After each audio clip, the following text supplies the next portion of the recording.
Get ready for dictation number 5 at 80 word per minute. 10 seconds. 5 seconds. The Industrial Policy Resolution of 1948 was good so far as it went, but unfortunately the spirit of it could not be understood or appreciated by the common man in this country. So a new orientation of this policy was given, and the Honorable Prime Minister, after his return from China, publicly declared that the future policy of the country, or rather the future pattern of society, will be the socialist pattern. That was further emphasized by the resolution passed at the Avdi session of the Congress and later reiterated by Sri Devar, President of the Indian National Congress. I am very glad to say that the spirit of it has been caught by the nation today. If I may say so, the nation has taken up the challenge for securing the socialist pattern of society. It behoves all sections, both inside this house as well as outside, without having mutual recriminations, to try and propagate in a sincere manner and establish the socialist pattern of society indicated by the statements of the great leaders of our country. It may be relevant and pertinent if I refer to a few sentences from the memorandum presented on the 4th June 1999 by our Prime Minister, who was the chairman of the All India Planning Committee, which came into existence when there was full autonomy in the states.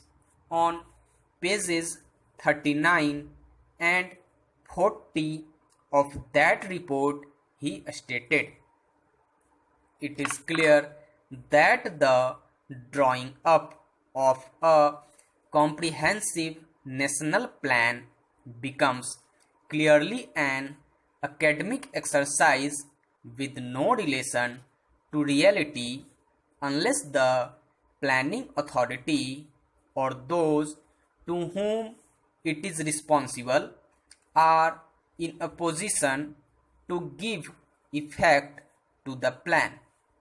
If this authority is powerless or circumscribed or restricted and has limited activities, it cannot plan. An essential prerequisite for planning is thus complete freedom and independence for the country and removal of all outside control. This implies that the country possesses in itself full sovereign authority to take any measures, adopt any policies, and form any relations with other countries as may seem best to its governing authority in the interests of the country and its people. National independence is thus an indispensable preliminary for taking all the steps that might be found necessary for carrying out the 5-year plan in all its various aspects throughout the whole country. At the present moment, it is clear that not only have we in India no national independence, but we are hedged in and obstructed by numerous restrictions, limitations, safeguards, and reservations which block the path to planning and progress. Our plan for national development must therefore be drawn up for a free and independent India. Thanks to the sacrifices made by millions of our countrymen and countrywomen under the leadership of the father of the nation, Mahatma Gandhi, we have today secured complete sovereign political independence at a time when the nations of the world were engaged in the bitterest struggle, using all the weapons of destruction. If therefore we have secured political independence during the period of a quarter of a century, it should not be difficult, especially when we are today masters in our own country, to secure a socialist pattern of society, as has already been indicated. But it requires the assistance, the propaganda, the active work of all those who are interested in this.